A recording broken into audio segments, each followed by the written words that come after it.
Welcome to Legacy Tales. Please like this video and subscribe, Legacy Tales. The storm had been brewing for hours, a relentless assault of rain that battered the small village nestled at the foot of the mountains. The river, usually a gentle ribbon winding through the landscape, had swollen into a monstrous torrent, its waters churning with debris and fury.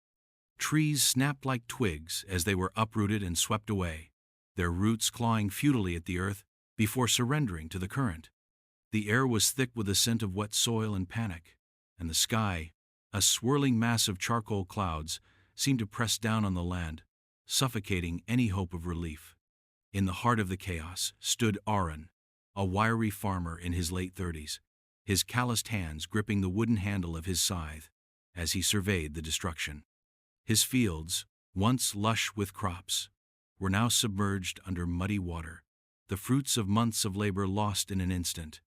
But it wasn't despair that tightened his chest, it was the distant scream that cut through the cacophony of the storm, a sharp, piercing cry that sent a jolt of adrenaline coursing through his veins. Arun's head snapped toward the sound, his eyes scanning the raging river. At first, all he could see was the frothing water. But then, he spotted here a young girl, no older than 10, clinging desperately to a jagged piece of driftwood as it spun uncontrollably in the current. Her soaked clothes clung to her trembling frame, and her face was pale with terror, her wide eyes locked onto the shore, as if willing someone to save her. She was being pulled farther downstream with every passing second, the river's ferocity showing no mercy. Without hesitation, Arun dropped his scythe and sprinted toward the riverbank, his boots sinking into the mud with each stride. His heart pounded in his chest, not from fear but from the urgency of the moment. He didn't have time to think about the risks, the icy water, the treacherous current, or the possibility that he might not make it back. All he knew was that he couldn't stand by and watch her drown. Reaching the edge of the river, Arun stripped off his heavy jacket and tied it around his waist. The cold wind bit at his skin, but he barely noticed. His gaze locked onto the girl again, calculating the distance, the speed of the current, and the best angle to intercept her. The roar of the river drowned out everything else, but his focus was razor sharp. Taking a deep breath, he clenched his fists and prepared to leap into the chaos.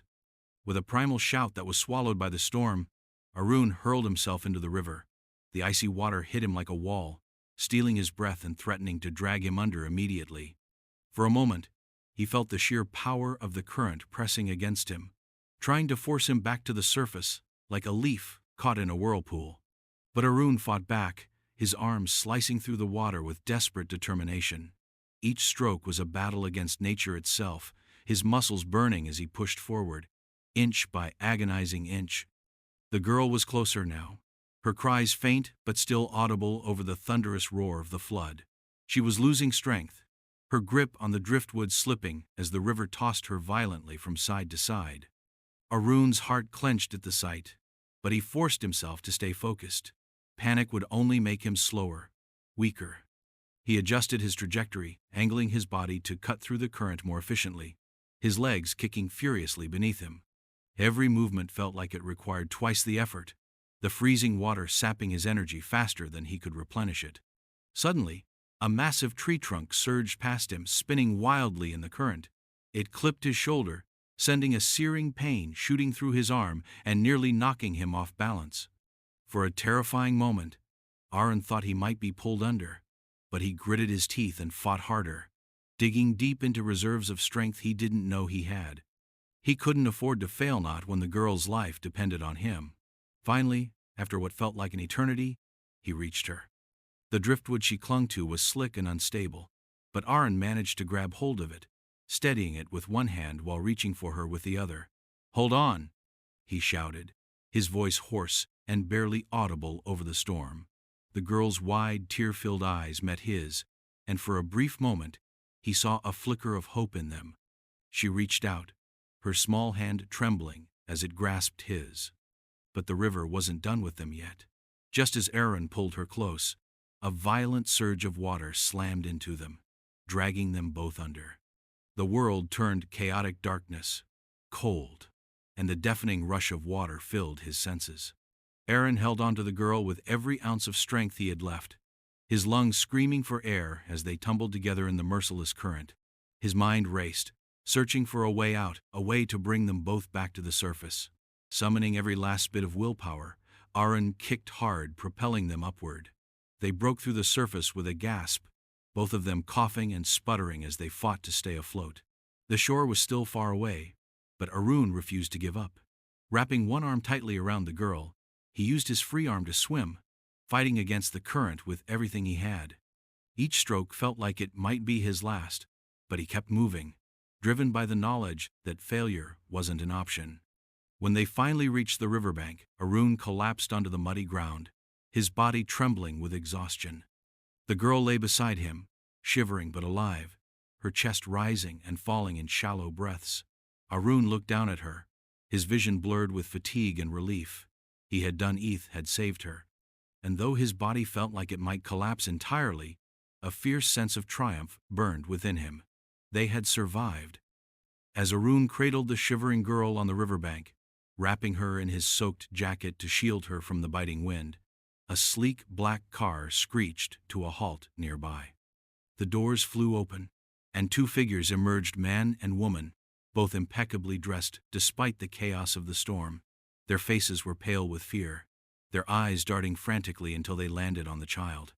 "Anaya!" the woman cried, her voice breaking as she rushed forward, dropping to her knees beside the girl.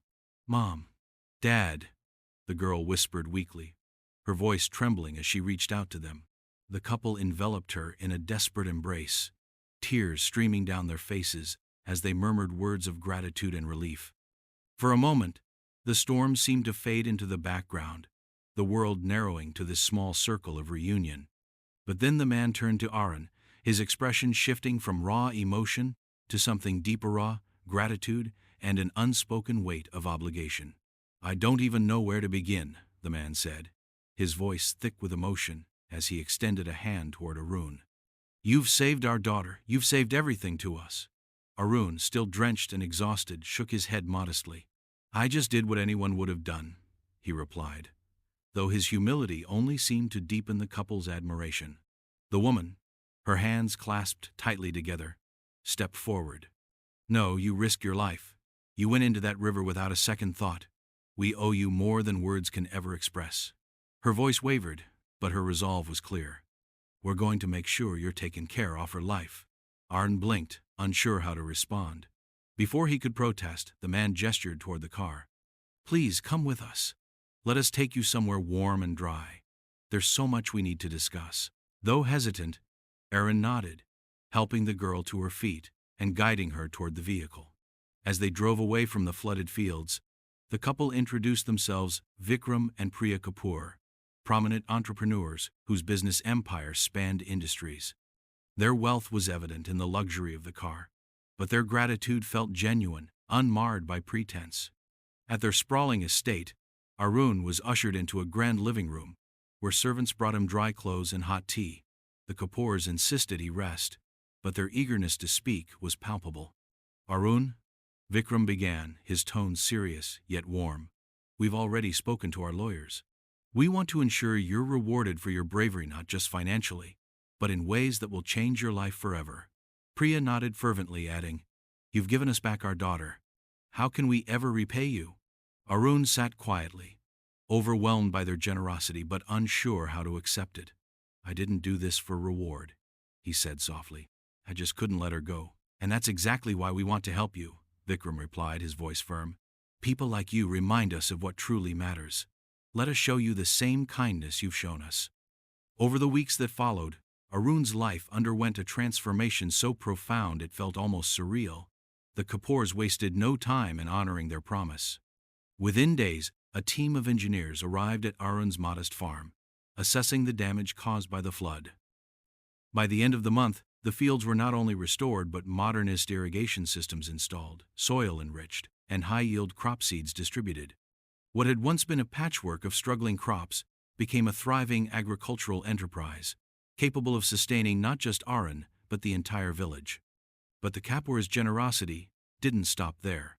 They funded the construction of a community center in the village, complete with a library, medical clinic, and classrooms for children who previously had no access to education. Arun watched in awe as families gathered for the opening ceremony, their faces alight with hope and gratitude.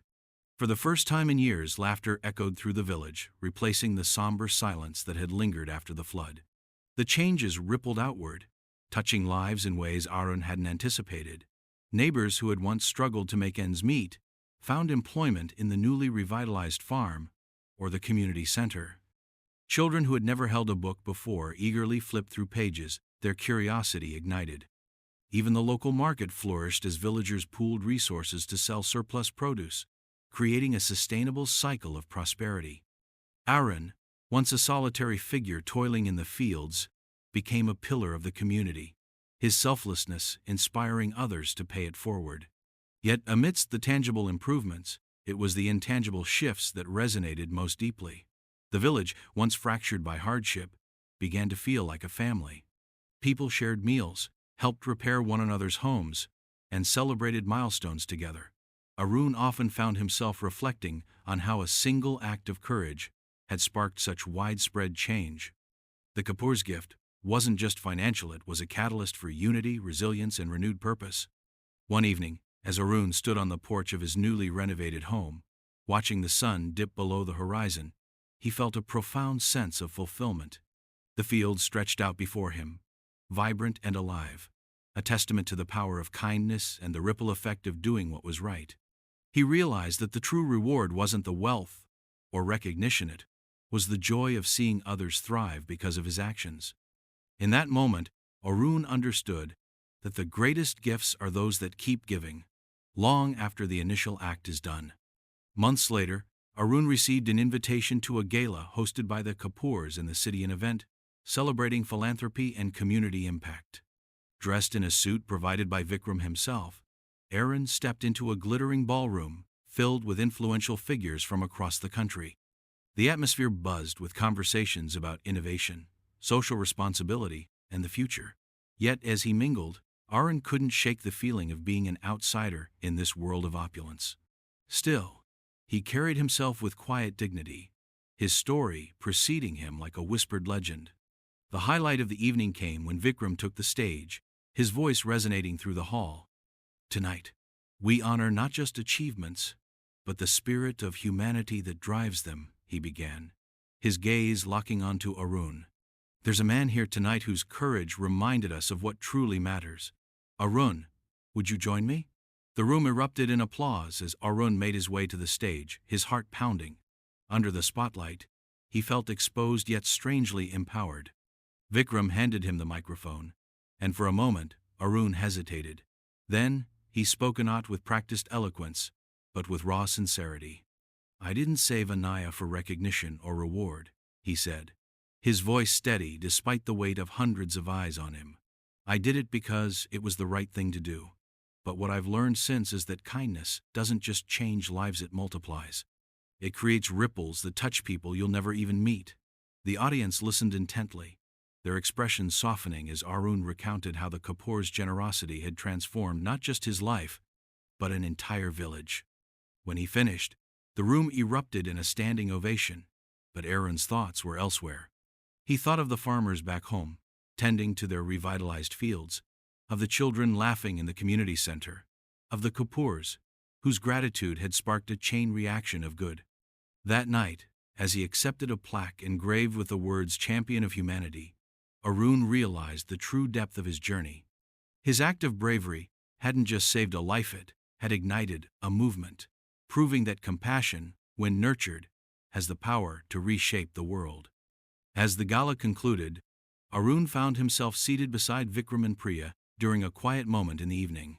The three reflected on the events of the past year, marveling at how one act of selflessness had spiraled into a cascade of positive change. "It's karma," Priya mused, her voice tinged with reverence. "What you gave to us, the universe has returned to you tenfold." Arun nodded thoughtfully, recalling the countless times he'd seen this principle play out in his own life and in the lives of those around him. The fields that once struggled now thrived. The village that once languished now flourished, all because he had chosen to act with courage and compassion. Vikram leaned forward, his expression earnest. You've taught us something invaluable, Arun.